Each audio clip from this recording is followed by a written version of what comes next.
ಅದಕ್ಕೆ ನೀವು ಮಕ್ಕಳ ಹತ್ರ ಈ ರೀತಿ ಮಾತಾಡಿದ್ದನ್ನು ನಾನು ನೋಡೇ ಇರಲಿಲ್ಲ.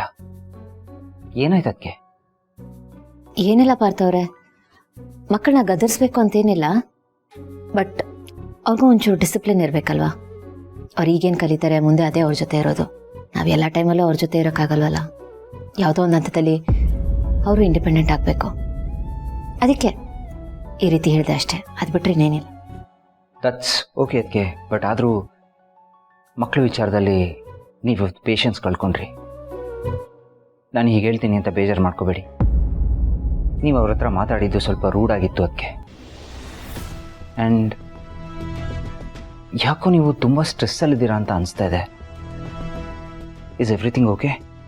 ಹಾಂ, ಹಾಗೆಲ್ಲ ಏನಿಲ್ಲ, ನಾನು ಆರಾಮಾಗಿದ್ದೀನಿ.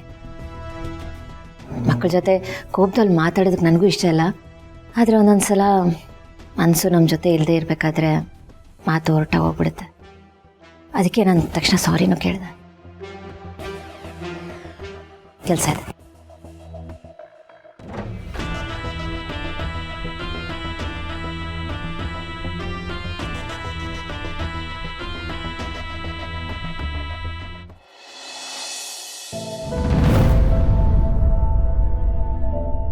ನಿಮಗೆ ಬ್ರೆಸ್ಟ್ ಕ್ಯಾನ್ಸರ್ ಇದೆ.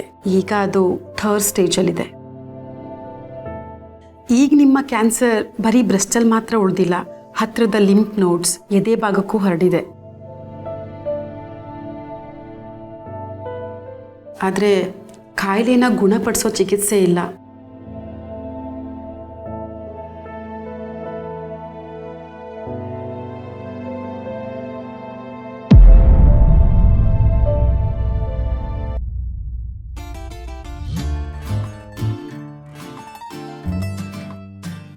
ಭೂಮಿಕಾ,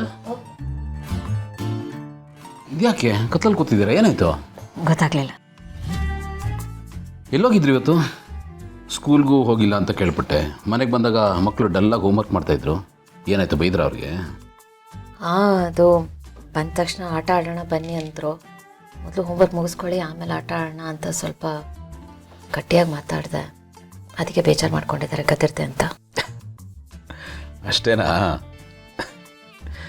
ನೀವು ಅಮ್ಮಂದ್ರೆ ಹಾಗೆ ಅಲ್ವಾ, ಮೊದಲು ಬೈದು ಬಿಡ್ತೀರಾ, ಆಮೇಲೆ ಅದಕ್ಕಿಂತ ಜಾಸ್ತಿ ಬೇಜಾರು ಮಾಡ್ಕೋತೀರಾ, ಆಮೇಲೆ ನೀವೇ ಹೋಗಿ ಮುಂದೆ ಮಾಡ್ತೀರಾ.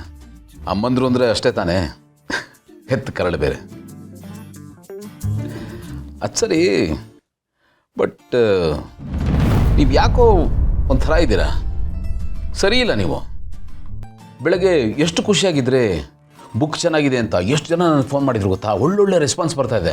ಮನೆಗೆ ಬಂದಾಗ ನೀವು ಖುಷಿಯಾಗಿರ್ತೀರ ಅಂದ್ಕೊಂಡ್ರೆ ಫುಲ್ಲು ಡಲ್ ಹೊಡಿತಾ ಇದ್ದೀರಲ್ಲ, ಫ್ಯೂಸ್ ಹೋಗಿರೋರ ಥರ. ಇಲ್ಲ, ಖುಷಿಯಾಗೇ ಇದ್ದೀನಿ ನಾನು. ಖುಷಿ ಆಗೋದು ಸಹಜ ಅಲ್ವಾ? ಖುಷಿ ಇಲ್ಲದೆ ಹೇಗೆ? ತುಂಬ ಖುಷಿಯಾಗಿದೆ ನಾನು. ನೀವು ಹೋಗಿ ಫ್ರೆಶ್ ಅಪ್ ಮಾಡ್ಕೊಳ್ಳಿ. ಅದೆಲ್ಲ ಇರಲಿ, ಮೊದಲು ನಿಮ್ಗೇನಾಗಿದೆ ಅಂತ ಹೇಳಿ. ಹೇಳಿದ್ನಲ್ಲ, ಏನೂ ಆಗಿಲ್ಲ.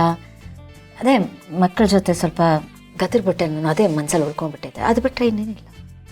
ಇದೊಂದು ವಿಷಯದಲ್ಲಿ ಮಾತ್ರ ನೀವು ಬದಲಾಗಲ್ಲ. ಎಷ್ಟೇ ದೊಡ್ಡವರಾದರೂ ಮಕ್ಕಳಿಗೆ ಸ್ವಲ್ಪ ಜೋರಾಗಿ ಮಾತಾಡ್ಬಿಟ್ರೆ ಸಾಕು, ನಿಮಗೆ ಜಾಸ್ತಿ ನೋವಾಗ್ಬಿಡುತ್ತೆ. ಅದ್ರ ಮೇಲೆ ಹೆತ್ತು ಕರಳು ಬೇರೆ. Can understand. ಚಿಯರ್ ಅಪ್, ಕಮಾನ್. ನೋಡಿ, ನೀವು ಹೀಗೆ ನಗ್ನಾಗ್ತಾ ಇದ್ರೇ ಚಂದ. ನೀವು ಡಲ್ಲಾಗ್ಬಿಟ್ರೆ ಬಾಡೋಗಿರೋ ಹೂವಿನ ಥರ ಕಾಣಿಸ್ತೀರ ರೀ. ನೀವು ಡಲ್ಲಾಗ್ಬಿಟ್ರೆ ನನಗೂ ಏನೋ ಕಳ್ಕೊಂಡಾಗ ಅನಿಸುತ್ತೆ. ನಿಮ್ಮ ಖುಷಿಲೇ ನನ್ನ ಖುಷಿ ಇರೋದು. ನೀವಿದ್ದರೆ ನಾನು, ನಾವೆಲ್ಲ. ನೀವೇ ಹೀಗಾಗ್ಬಿಟ್ರೆ ನಾವೆಲ್ಲಿಗೆ ಹೋಗೋದು ಹೇಳಿ? ಯಾಕೆ ಇಷ್ಟೊಂದು ಯೋಚನೆ ಮಾಡ್ತಾ ಇದ್ದೀರಾ?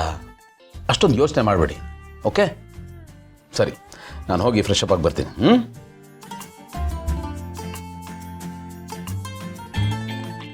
ಗೌತಮ್ ಅವ್ರಿಗೆ ವಿಷಯ ಹೇಗೆ ಹೇಳೋದು? ಈಗಲೇ ಹೇಳ ಬೇಡ?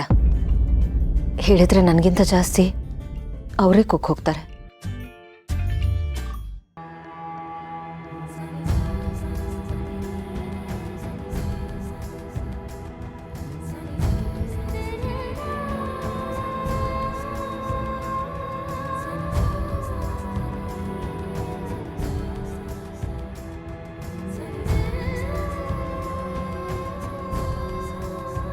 ಭೂಮಿಕಾ, ಇನ್ನೂ ಏನ್ರಿ ಯೋಚನೆ ಮಾಡ್ತಾ ಇದ್ದೀರಾ? ಮಕ್ಕಳ ವಿಷಯದಲ್ಲಿ ಆಳವಾಗಿ ಮುಳುಗೋಗಿದ್ದೀರಾ? ಹಾಗೆಲ್ಲ ಏನೂ ಇಲ್ಲ. ನೀವು ಹೇಳಿದ ಕರೆಕ್ಟೇ. ನಾನು ಯಾಕೆ ಅಷ್ಟೊಂದು ಯೋಚನೆ ಮಾಡಬೇಕು? ಲೈಫ್ ಇಸ್ ವೆರಿ ಅನ್ಸರ್ಟನ್ ಅಲ್ವಾ?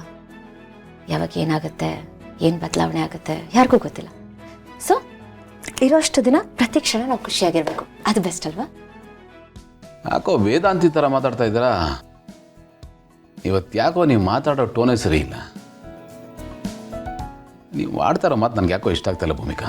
ಏನೋ ಒಂಥರ ಡಾರ್ಕ್ ಫಿಲಾಸಫಿ ಕೇಳ್ತಾ ಇದ್ದೀನಿ ಅಂತ ಅನ್ನಿಸ್ತಾ ಇದೆ. ಹಾಗೆಲ್ಲ ಏನೂ ಇಲ್ಲ ಗೌತಮರೇ. ನೀವು ಅವಾಗಲೇ ಹೇಳಿದ್ರಲ್ಲ ನಾನು ನಗ್ತಾ ಇದ್ರೆ ನಿಮ್ಗೆ ಇಷ್ಟ ಅಂತ. ಸೊ ಇನ್ನು ಮುಂದೆ ನಾನು ಪ್ರತಿ ಕ್ಷಣ ನಗ್ನಗ್ತಾನೆ ಇರ್ತೀನಿ. ನಿಮಗೆ ಖುಷಿ ಅಲ್ವಾ? ಗುಡ್.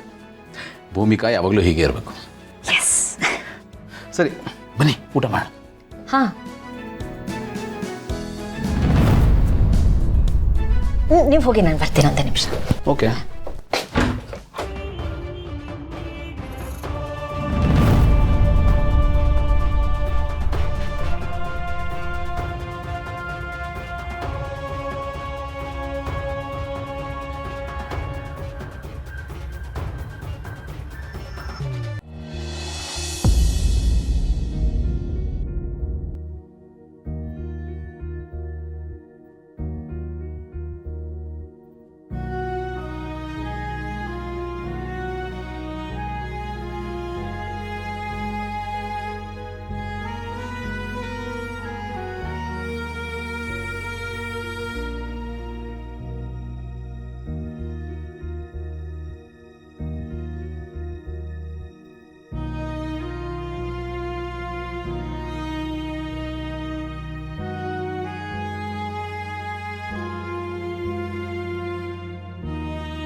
ಸಾರಿ.